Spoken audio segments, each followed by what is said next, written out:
अभय पंछी के रूम में आया। वो तैयार हो चुका था। उसने आज एक ब्लैक कलर का 3 पीस सूट पहना हुआ था। उसके सूट के पॉकेट में एक वाइट कलर का ब्रॉच चमक था, जो कि सच में बहुत ही अट्रैक्टिव था। उसके लेफ्ट हाथ में एक सोने की घड़ी थी, जिसका डिजाइन बहुत ही एवरेज था, और उसने अपने पैरों में लेदर के शूज पहन रखे थे। और रही बात उसके ऑरा की, तो वो तो सबसे अलग था। उसका एटीट्यूड बिल्कुल महाराजाओं वाला था। और अभय वहां आया और पंछी के पास खड़ा हो गया। पंछी की हाइट अभय के कंधे तक ही थी। अभय पंछी और बाकी सब के मुकाबले बहुत स्ट्रांग और पावरफुल था। इसी कारण अभय को देखकर पंछी को डर लगता था। अभय ने पंछी को देखते हुए अपनी भारी आवाज में पूछा, तुम अभी तक तैयार क्यों नहीं हुई? अभय की आवाज सुनकर पंछी 2 कदम पीछे हो गई और अपने सिर को झुकाते हुए बोली, वो हमें तैयार करने जो आने वाली थी, वो अभी तक नहीं आई। पंछी की बात सुनकर अभय के चेहरे पर हल्की नाराजगी दिखी। उसने पंछी से कहा, तो तुम्हें तैयार होना नहीं आता? अभय की बात सुनकर पंछी ने ना में अपना सिर हिला दिया, तो अभय उसे गुस्से से घूरने लगा। उसने अपने पॉकेट से फोन निकालकर अपने असिस्टेंट को कॉल किया।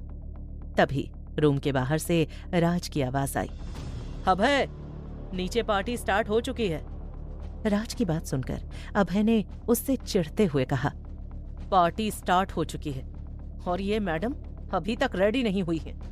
अभय की बात सुनकर राज रूम के अंदर आया और पंछी को उन्हीं कपड़ों में देखकर उसने उससे पूछा, पंछी, तुम अभी तक तैयार क्यों नहीं हुई हो?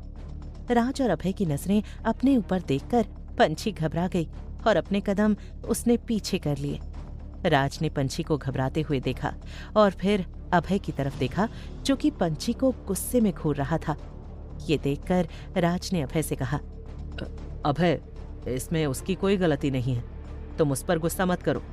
राज की बात सुनकर अभय थोड़ा शांत हुआ और बोला, तुम नीचे से छाया भाभी को बुला दो, वो इसे तैयार कर देंगी।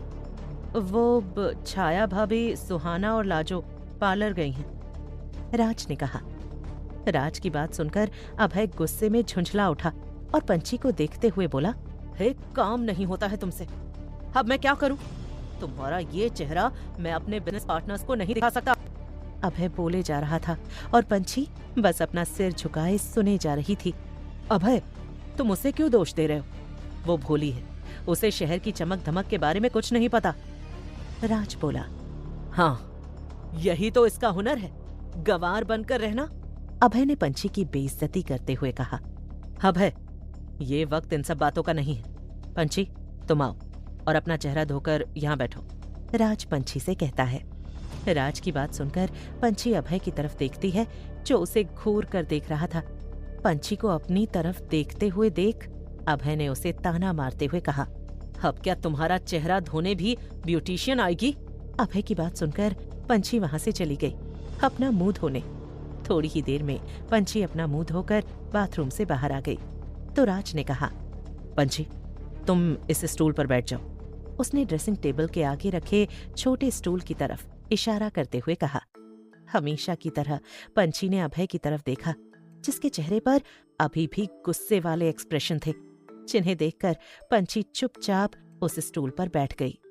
राज ने ड्रेसिंग टेबल से मॉइस्चराइजर का डब्बा उठाया और उसे पंछी के चेहरे पर लगाते हुए बोला, मुझे पता है ये सब किसी लेडी को करना चाहिए, पर ये सब मैं कर रहा हूं और ये सब तुम्हें बहुत अजीब लग रहा होगा, पर सॉरी, अभी तुम्हें तैयार करना सबसे जरूरी है। पंछी आंखें बंद करके राज को अपना काम करने दे रही थी। सच में उसके लिए ये सब बहुत अजीब था। एक अभय के सिवाय कोई दूसरा लड़का उसे पहली बार छू रहा था, वो भी राज। पंछी ने राज की बातों का जवाब देते हुए कहा, कोई बात नहीं, ये जरूरी है। पंछी की बात सुनकर राज ने कहा, वेरी स्मार्ट, तुम सच में बहुत समझदार हो। अभय उन दोनों को अपनी ठंडी आंखों से देख रहा था। न जाने क्यों, पर राज का पंछी के करीब जाना अभय को कुछ खटक रहा था। अभय राज के पास आया और बोला, राज, तुम नीचे जाकर हमारे इंपॉर्टेंट गेस्ट को वेलकम करो, मैं आता हूं। अभय की बात सुनकर राज ने कहा, वेट अभय, पंछी का मेकअप वो मैं कर लूंगा। अभय ने कहा तो राज वहां से चला गया और अभय पंछी के पास आकर उसके चेहरे पर लगे फाउंडेशन से मेकअप करने लगा। राज को ब्यूटिशियन के बारे में थोड़ी बहुत नॉलेज थी, पर अभय, उसे तो बस बिजनेस डील करना आता था। ड्रेसिंग टेबल पर बहुत सारी मेकअप की चीजें रखी थीं, जिन्हें देखकर अभय का दिमाग खराब हो रहा था। उसने उसमें से एक काजल उठाया और पंछी की आंखों में लगाने लगा, पर गलती से उसने काजल की पेंसिल पंछी की आंखों में चुभा दी, जिससे पंछी की आंखों में दर्द हुआ और उसकी आंखों से आंसू बहने लगे। ये देखकर अभय ने कहा, कैसी कैसी चीजें हैं दुनिया में। जहां एक तरफ अभय झुंझलाहट में बड़बड़ाए जा रहा था, तो दूसरी तरफ पंछी की आंखों से आंसू बहते जा रहे थे। अभय की नजर पंछी पर पड़ी, जो बार बार अपनी आंखों को मसल रही थी। अभय ने अपने हाथ में एक कॉटन लिया और उस पर आई ड्रॉप लगाया और पंछी को उठाकर ड्रेसिंग टेबल के ऊपर बैठा दिया और उसकी आंखों को देखने लगा। अभय ने पहले पंछी के हाथों को उसकी आंखों से हटाया और धीरे धीरे अपने होठों से फूंक मारते हुए पंछी की आंखों को कॉटन से साफ करने लगा। थोड़ी देर तक अभय ऐसे ही करता रहा और फिर अभय की नजर पंछी के उन होठों पर पड़ी, जिन्हें घबराहट के मारे पंछी अपने दांतों से काट रही थी। पंछी को ऐसे करते देख अभय का गला सूखने लगा और एक बार फिर उसे वो किस याद आ गई, जिसे वो अभी तक भूल नहीं पाया था। अभय पंछी से दूर होकर बोला, सॉरी, मुझे वो लड़कियां मेकअप कैसे करती हैं मुझे पता नहीं। एक काम करो, तुम जैसे तैयार होती हो वैसे ही हो जाओ, बस ज्वेलरी और गाउन पहन लेना। अभय की बात सुनकर पंछी ने हाँ में सिर हिला दिया और अपने काजल और लिपस्टिक के साथ तैयार होने लगी। उसने बड़ी मुश्किल से आईलाइनर लगाया। उसने ये अपने गांव में लाजो से सीखा था। मेकअप करके पंछी ने उस गाउन को अपने हाथ में लिया और अभय से हिचकिचाते हुए पूछा, जी क्या ये पहनना जरूरी है? हाँ, ये पहनना जरूरी है, अभय ने भारी स्वर में कहा। तो पंछी गाउन हाथ में लिए बाथरूम में चली गई और थोड़ी देर में गाउन पहनकर बाहर आने लगी। अभय उस वक्त अपने फोन में कुछ काम कर रहा था। तभी उसने पंछी को बाथरूम से बाहर आते हुए देखा और उसे देखकर अपनी जगह पर जम गया। क्रीम कलर के ऑफ शोल्डर गाउन में, जिसके सामने की तरफ का हिस्सा पंछी के घुटनों के ऊपर तक आ रहा था और पीछे की तरफ का हिस्सा जमीन तक नीचे लटक रहा था। पंछी के लंबे काले बाल हवा में लहरा रहे थे, जो पंछी को एक अलग ही लुक दे रहे थे। अभय हैरान होकर पंछी के वेस्टर्न लुक को देख रहा था। उसे विश्वास नहीं हो रहा था कि ये वही पंछी है। परफेक्ट कपल था। उसने कभी नहीं सोचा था कि एक गांव की लड़की इन स्टाइलिश कपड़ों में इतनी प्यारी भी लग सकती है। अभय की आंखों में पंछी के लिए कोई इमोशंस नहीं थे, पर उसका दिल एक बार को पंछी का ये नया लुक देखकर अवाक था। जो लड़की हमेशा साड़ी पहनकर घूमती थी, जो उसे बहुत इरिटेट करता था, वही लड़की आज एक अलग रूप में उसके सामने खड़ी थी। अभय को पंछी अच्छी तो लग रही थी, पर पंछी को इस हालत में सबके सामने ले जाने से वो कतरा रहा था। यहाँ अभय पंछी को इस हालत में देखकर खुश था, तो वहीं पंछी इस ड्रेस को पहनकर बहुत अनकंफर्टेबल फील कर रही थी। वो बार बार अपनी ड्रेस को नीचे कर रही थी और अपने बालों से अपने शोल्डर को भी ढकने की कोशिश कर रही थी। उसकी आंखें नम थीं, ये सोचकर कि उसे इस ड्रेस को पहनकर फैमिली और गेस्ट के सामने जाना पड़ेगा। अगर बात सिर्फ अभय की होती तो वो कर भी लेती, पर इतने सारे लोगों के बारे में सोचकर पंछी को रोना आ रहा था। अभय ने सोचा कि वो कभी इतना बुरा तो नहीं हो सकता कि एक लड़की को सबके सामने ऐसे कपड़े पहनकर जाने पर मजबूर करे। ये सोचकर वो पंछी को ड्रेस चेंज करने के लिए कहने ही वाला था कि तभी किसी ने रूम का डोर नॉक किया। उस आवाज को सुनकर अभय ने जाकर डोर ओपन किया तो सामने अपने हाथों में 2 बैग्स लेकर राज और संध्या जी खड़े थे। राज और संध्या जी को देखकर अभय ने कहा, मॉम आप? संध्या जी अभय की बात को इग्नोर करके सीधे रूम के अंदर चली आईं। अंदर आकर पंछी को देखकर वो भी हैरान थी। राज भी पंछी को देखकर हैरान था और थोड़ा शर्मिंदा भी। उसने अपनी नजरें दूसरी ओर घुमा ली और इधर उधर देखने लगा। राज को वहां देखकर पंछी और भी ज्यादा शर्मिंदा होने लगी। उसकी आंखों से आंसुओं की धारा बहने लगी। राज देख सकता था कि पंछी बहुत अनकंफर्टेबल महसूस कर रही है, तो उसने अपने चेहरे पर एक पोलाइट स्माइल लाते हुए कहा, पंछी बहुत प्यारी लग रही हो। राज की बात सुनकर संध्या जी ने भी कहा, हाँ बेटा, तुम सच में बहुत प्यारी लग रही हो। ये कहते वक्त वो अभय को गुस्से में देख रही थी। उन दोनों की बात सुनकर पंछी ने अपना मुंह खोला, पर कुछ कह नहीं पाई क्योंकि सामने अभय खड़ा था। राज का रिएक्शन देखकर अभय को लगा कि वो इनडायरेक्टली पंछी के सामने अपने नंबर बढ़ाना चाहता हो, पर ये झूठ था। ये राज की अच्छाई थी जो सच में उसे अच्छा दिखा रही थी। संध्या जी पंछी की हालत को समझ पा रही थी। उन्होंने पंछी से कहा, बेटा आप ये ड्रेस लेकर बाथरूम में जाओ और इसे चेंज करके बाहर आओ। उन्होंने अपने हाथ में मौजूद बैग को पंछी के हाथ में थमाते हुए कहा। पंछी एक पल को रुकी और फिर अभय की तरफ देखने लगी, जो कि अभी शांत खड़ा होकर उस बैग की तरफ देख रहा था। पंछी ने अपने कांपते हाथों से बैग लिया और बाथरूम में चली गई। उसके जाने के बाद संध्या जी अभय के पास आईं और बोली, अभय अब राज के साथ बाहर जाकर पंछी के रेडी होने का वेट कीजिए। संध्या जी की बात सुनकर अभय ने कहा, मॉम। अभय बाहर जाइए, संध्या ने सख्त लहजे में कहा। तो अभय वहां से बाहर चला गया। राज भी अभय के पीछे गया और बाहर से डोर को लॉक कर दिया। थोड़ी देर में पंछी बाथरूम से बाहर आई। अभी उसने एक लहंगा कम गाउन पहना था जो कि पिंक एंड व्हाइट कलर में था। उस गाउन में बहुत सारी झालरें थी जो कि एक के ऊपर एक थी और उसके ऊपर अमेरिकन डायमंड्स का काम किया हुआ था।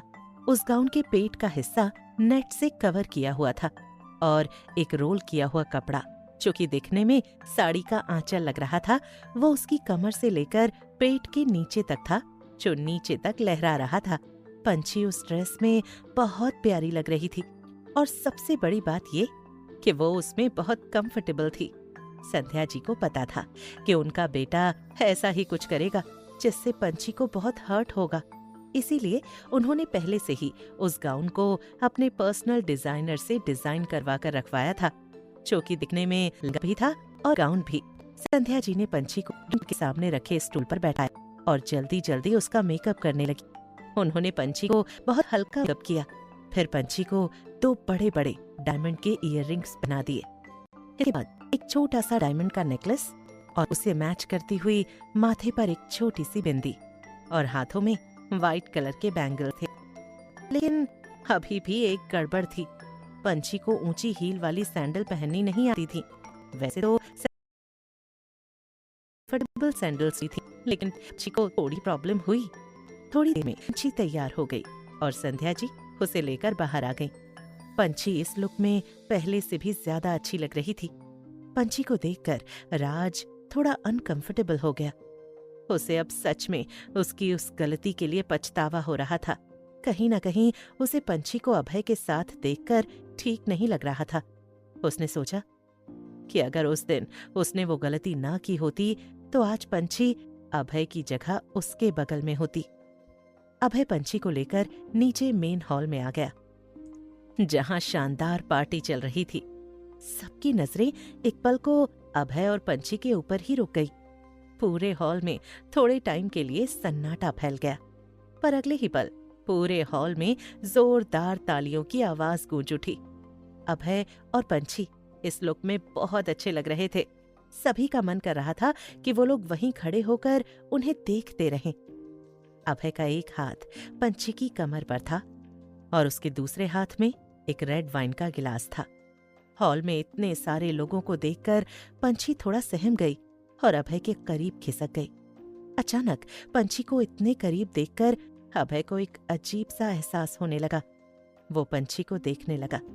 उसकी आंखें इमोशनलेस थीं, पर अगर कोई उसकी आंखों में आंखें डालकर देखता तो उसे बहुत मुश्किल से ही सही पर पंछी के लिए एक अलग एहसास उभरता हुआ जरूर दिखाई देता। अभय को खुद की तरफ देखता महसूस करके पंछी ने भी अभय की तरफ देखा। पंछी के होठों पर हमेशा की तरह एक प्यारी मुस्कान थी, जिसे फोटोग्राफर्स ने तुरंत अपने कैमरे में कैद कर लिया।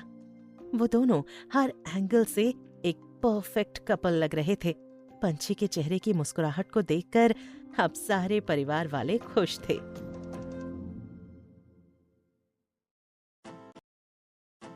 अभय पंछी की तरफ देख रहा था और पंछी अभय की तरफ। दोनों की नजरें एक दूसरे पर ही रुक गईं और पार्टी में मौजूद लोगों की नजरें, वो दोनों एक साथ बहुत खूबसूरत लग रहे थे। पंछी जो कि एक गांव में पली बढ़ी, एक लड़की जिसके दिल और दिमाग में अच्छाई और मासूमियत कूट कूट कर भरी थी। उसे देखकर हर किसी को उस पर प्यार आता। उसका ऑरा ही कुछ ऐसा था कि हर किसी के होठों पर एक मुस्कान ला दे। अचानक पार्टी में एक बार फिर तालियों की आवाज गूंज उठी और सब अभय और पंछी के लिए चीयर करने लगे। अभय, पाखी, अभय, पाखी। पाखी शब्द सुनकर पंछी को थोड़ा अजीब लगा। संध्या जी को भी ये नाम सुनकर अजीब लगा, तो अर्जुन जी ने उनसे कहा, संध्या जी, लगता है इन सबको कोई गलतफहमी हो गई है। हाँ शायद, हम देखते हैं, संध्या जी ने कहा। और वो भीड़ के बीच से निकलकर अभय के पास आई और वो सबको पंछी का असली नाम बताने ही वाली थी कि तभी अभय ने कहना शुरू किया, ladies and gentleman, please welcome my wife Pakhi Rathore. ये कहकर उसने पंछी का हाथ ऊपर उठा दिया। पंछी का नाम पाखी सुनकर पंछी अभय को देखने लगी, तो अभय ने उसके कान में धीरे से कहा, गंवार लोगों के लिए मेरे दिल में और मेरी जिंदगी में कोई जगह नहीं है, चाहे वो नाम हो या तुम, क्योंकि तुम गंवार हो और गंवार ही रहोगी। नाम तो मेरा बदनाम होगा। अभय की बात सुनकर पंछी की आंखें छलक आई और उसने हाँ में अपना सिर हिला दिया। वहीं संध्या जी जो अभय के पीछे ही खड़ी थी, वो अभय की ये सब बातें सुनकर 2 कदम पीछे लड़खड़ा गईं। उनकी आंखें भी छलक आई थीं। उन्हें अपने कानों पर यकीन नहीं हो रहा था कि उनका बेटा अभय पंछी के साथ ऐसा व्यवहार रखता था। अभय ने ध्यान नहीं दिया था कि संध्या जी उसके ठीक पीछे खड़ी थी। अभय वहां से चलकर अपने दोस्तों के पास गया, जो कि उसका इंतजार कर रहे थे। पंछी अकेले खड़ी होकर ये, क्योंकि पंछी के साथ बुराई तो उसी ने शुरू की थी। अभय ने पंछी के हाथ में रेड वाइन का एक गिलास पकड़ा दिया। उस रेड वाइन को देखकर पंछी के हाथ कांपने लगे। अभय झुका और धीरे से पंछी के कान में बोला, इसे पीने की जरूरत नहीं है, बस हाथ में पकड़ी रहना, और जब कोई बहुत बोले तो बस इसे अपने होठों से लगाकर रख देना। अभय की बात सुनकर पंछी उसे मुस्कुराते हुए देखने लगी, तो अभय ने भी उसे देखते हुए कहा, समझ में आया? अभय की बात सुनकर पंछी ने अपना सिर हाँ में हिला दिया। पंछी के लिए यही काफी था कि अभय ने उसे शराब को सिर्फ छूने को कहा है, पीने को नहीं। अभय पंछी को लेकर अपने दोस्तों के पास चला गया, जहां उसके साथ उसके बिजनेस पार्टनर्स भी मौजूद थे। अभय पंछी को लेकर वहां से चला गया। पंछी थोड़ी घबराई हुई थी। उसे समझ नहीं आ रहा था कि वो अभय के दोस्तों से कैसे बात करेगी। अभय के सारे दोस्त बहुत पढ़े लिखे और हाई प्रोफाइल के थे। अभय पंछी को लेकर उन सब के पास गया और उन सभी से उसे इंट्रोड्यूस करवाते हुए बोला, hey guys, this is my wife Pakhi Rathore. अभय की बात पंछी समझ नहीं पाई, पर जब लास्ट में अभय ने पाखी राठौर कहा तो वो समझ गई कि अभय ने उसे ही बुलाया है। ये सोचकर पंछी ने अपने हाथ जोड़कर धीरे से कहा, जी नमस्ते। अभय के दोस्तों ने भी उसकी बात का रिप्लाई करते हुए कहा, ओह हेलो भाभी। कुछ लोगों ने हाथ जोड़कर नमस्ते किया, तो कुछ लोगों ने हैंड शेक करके हेलो कहा। उन सब में कुछ अभय के दोस्त थे तो कुछ अभय के बिजनेस पार्टनर्स। वो सभी कम एज के थे, जिसके कारण वो सभी एक जैसे ही दिख रहे थे। उन सब ने पंछी को बहुत अच्छे से ट्रीट किया। पंछी की चहचहाहट भी अब कम हो गई थी। अभय पंछी के साथ ही खड़ा था। तभी उसके एक गेस्ट ने उसे बुला लिया, तो अभय पंछी को वहीं छोड़कर अपने गेस्ट के पास चला गया। पंछी सबको नमस्ते कर रही थी। तभी उसकी नजर एक अनजान शख्स की तरफ गई, जो उसे अजीब नजरों से घूर रहा था। उसकी अजीब नजरों को खुद पर महसूस करके पंछी अनकंफर्टेबल फील करने लगी और उसने अभय को देखा, जो कि उसके बगल में नहीं था। जब उस गेस्ट ने अभय को बुलाया था तब पंछी सबको नमस्ते करने में बिजी थी, जिसके कारण उसने ध्यान नहीं दिया। अभय को अपने बगल में ना देखकर पंछी और घबरा गई और इधर उधर देखने लगी तो अभय हॉल के दूसरे कोने में खड़ा होकर किसी से बात कर रहा था। उसके चेहरे पर किसी बात को लेकर चिड़चिड़ाहट थी, जिसे देखकर पंछी ने अपनी नजरें उस दिशा से हटा ली। अभय पंछी को अपने दोस्तों के पास लेकर गया है। क्या पंछी अभय के दोस्तों के साथ अपनी दोस्ती बना पाएगी?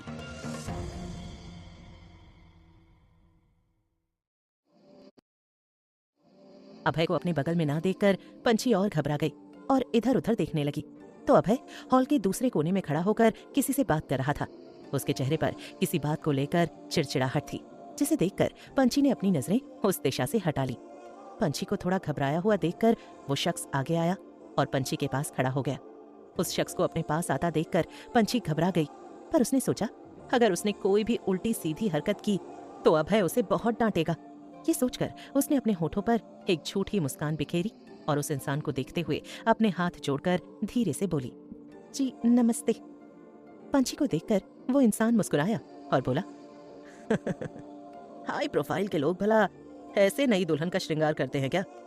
उसकी बात सुनकर पंछी उसे असमंजस में देखने लगी तो उस आदमी ने दोबारा कहा, लगता है माँ बाप ने कुछ सिखा के नहीं भेजा है। उस आदमी की बात सुनकर पंछी ने अपना सिर झुका लिया।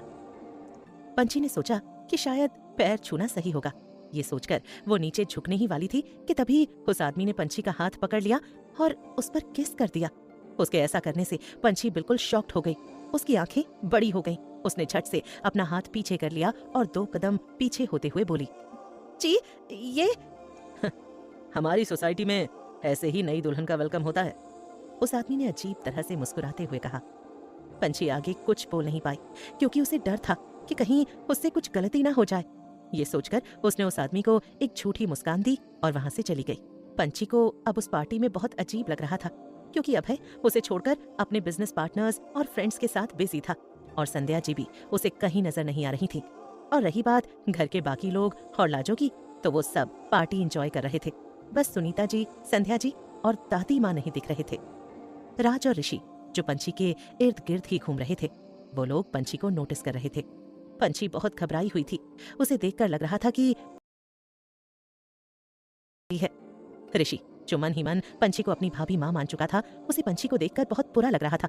ऋषि ने राज को देखते हुए कहा, भाई आप उस दिन क्यों चले गए? अगर आप मेरी बात मान जाते तो आज आप भी खुश होते और शायद पंछी भाभी भी, क्योंकि अभय भाई को हम सब जानते हैं। राज ऋषि की बात सुन रहा था। उसकी आंखों में पछतावा साफ दिख रहा था। ऋषि ने फिर कहा, आज अभय भाई और पंछी भाभी को देखकर यहाँ मौजूद हर एक के दिल को सुकून मिला होगा, पर हमें पता है एक राक्षस के हाथों में एक फूल की कली लग गई है। ऋषि जो होना था वो हो चुका है। अब पंछी हमारी भाभी है और हमें उसकी इज्जत करनी चाहिए। राज ऋषि को समझाते हुए बोला, हाँ भाई मैं जानता हूँ, पर क्या हम इतिहास नहीं बदल सकते? अभय भाई भाभी से प्यार नहीं करते और जहाँ तक मुझे लगा कि वो भाभी को पसंद भी नहीं करते हैं। तो आप जाओ ना और अभय भाई से बात करके पंछी भाभी को डिवोर्स दिलवा दो और उसके बाद आप भाभी से शादी कर लेना, तो फिर सब पहले जैसा हो जाएगा। ऋषि ने राज से कहा। जब ऋषि ये बात राज से कह रहा था तब अभय उन दोनों के बगल से ही गुजर रहा था, पर ऋषि के मुंह से अपना नाम सुनकर वो वहीं रुक गया। अभय ने ऋषि की बात सुनकर कुछ कहा तो नहीं, पर उसकी आंखों में ऋषि की कही गई बात से बेशुमार गुस्सा जरूर भर गया। अभय वहां से गार्डन की ओर चला गया। उस गार्डन में एक डॉल्फिन का गोल्डन कलर का फाउंटेन था। अभय जाकर वहीं खड़ा हो गया और ऋषि की कही हुई बात के बारे में सोचने लगा। तभी उसे महसूस हुआ कि उसे पीछे से दोनों हाथों से किसी ने पकड़ रखा है। ये देखकर अभय को गुस्सा आया। उसे लगा कि वो हाथ पंछी के हैं। ऐसा सोचकर अभय ने उन हाथों को पकड़ा और खुद से अलग करते हुए उस शख्स को एक जोरदार धक्का दे दिया। अभय के धक्का देते ही एक आवाज आई, अभय ये हम हैं। वो आवाज अभय को थोड़ी जानी पहचानी लगी, तो डर से उसने उस ओर देखा जहाँ एक लड़की जमीन पर गिरी हुई थी। एक लड़की जिसने बिल्कुल वैसी ही ड्रेस पहनी हुई थी जैसी अभय ने पंछी के लिए मंगवाई थी। गोरा रंग, लंबे बाल और पतली फिगर वाली वो लड़की जो दिखने में काफी अच्छी और आकर्षक थी। उस लड़की को देखते ही अभय के होठों पर एक हल्की मुस्कान आ गई और उसने उस लड़की से कहा, प्रियंका तुम? फाइनली अभय आपने मुझे पहचान लिया, वरना मुझे लगा कि आप तो अपनी प्रियंका को भूल ही गए होंगे।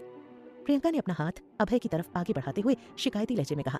अभय ने उसका हाथ पकड़ा और उसे ऊपर खींच लिया।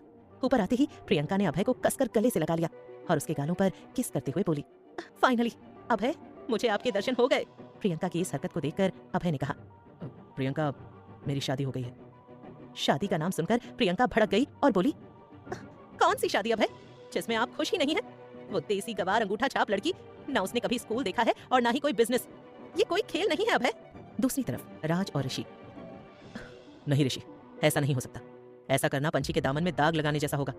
पंछी बहुत सरल मन की लड़की है, और रही बात मेरी, तो मुझे ये पता चल गया है कि चाहे अभय पंछी से कितनी भी नफरत क्यों ना करता हो, पंछी हमेशा उसे मोहब्बत से ही देखती है। हाँ भाई, पर ऋषि कुछ कहने ही जा रहा था कि तभी उन दोनों के पास पंछी आ गई और बोली, आप दोनों यहाँ क्या कर रहे हैं? पंछी को वहां देखकर ऋषि और राज दोनों घबरा गए और दोनों एक साथ बोल पड़े, वो कुछ नहीं, बस बातें। उन दोनों की बात सुनकर पंछी उन दोनों को देखने लगी तो ऋषि बोला, मैं अभी आता हूँ, और वहां से खिसक गया। ऋषि को वहां से जाते देख राज उसे मन ही मन कोसने लगा। पंछी उसे अभी भी देख रही थी। राज को लगा कि शायद वो उससे कुछ पूछना चाहती है।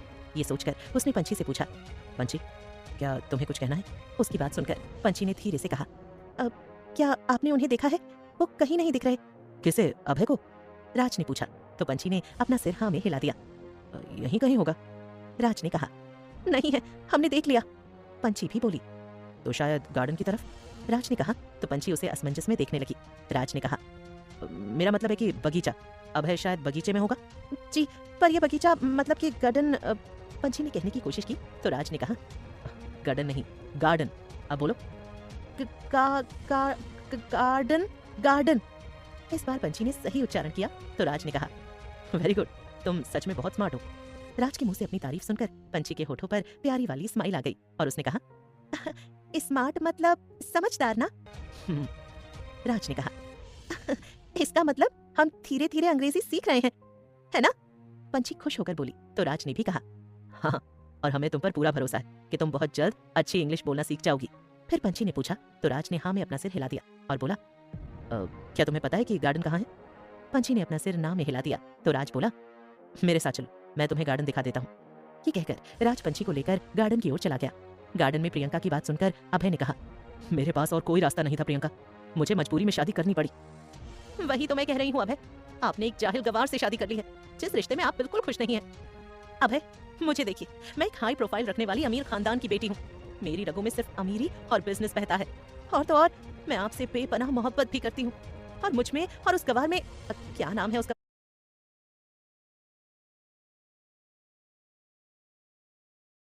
और बिजनेस बहता है, और तो और मैं आपसे बेपनाह मोहब्बत भी करती हूँ, और मुझ में और उस गवार में, क्या नाम है उस गवार का?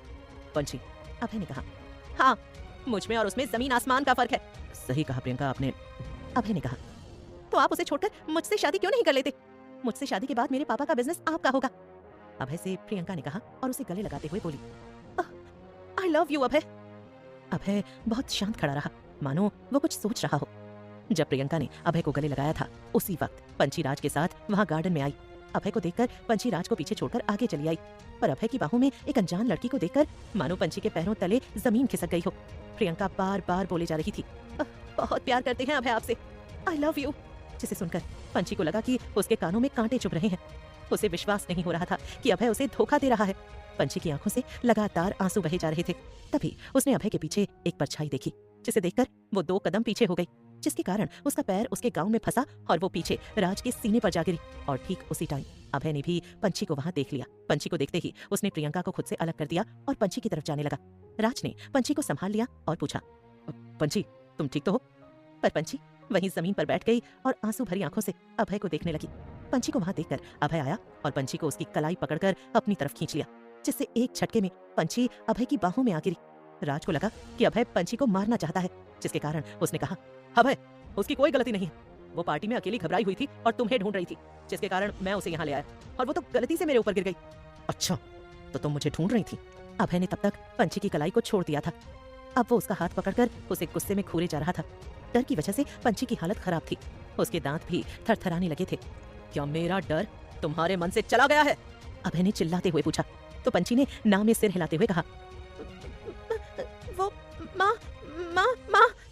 पंछी की बात सुनकर अभय ने इरिटेट होकर कहा, क्या मामा लगा रखा है तुमने? तुम्हारी माँ बचपन में तुम्हें छोड़कर दूसरे लोग चली गई है और वो अब तुम्हारे पास कभी भूल से भी नहीं आएगी। अभय ने ये कहा ही था कि तभी फाउंटेन के पीछे से एक गुस्सेदार आवाज आई। आपको इतनी बड़ी गलतफहमी कैसे हो गई अभय कि पंछी की माँ उसके पास कभी नहीं आएगी? उस आवाज को सुनकर अभय ने पीछे देखा, जहाँ संध्या जी गुस्से में खड़ी थी। संध्या जी को देखकर अभय शॉक्ड था। अभय ने झट से पंछी का हाथ छोड़ दिया और संध्या जी से बोला, माँ, मेरा ये कहने का मतलब नहीं था, मैं तो बस ये कह रहा था कि संध्या जी तब तक अभय के पास आ चुकी थी। उन्होंने पहला थप्पड़, फिर दूसरा थप्पड़, फिर तीसरा थप्पड़ अभय के चेहरे पर जड़ दिया। उस थप्पड़ की आवाज इतनी तेज थी कि मानो सबके कानों में दर्द होने लगा।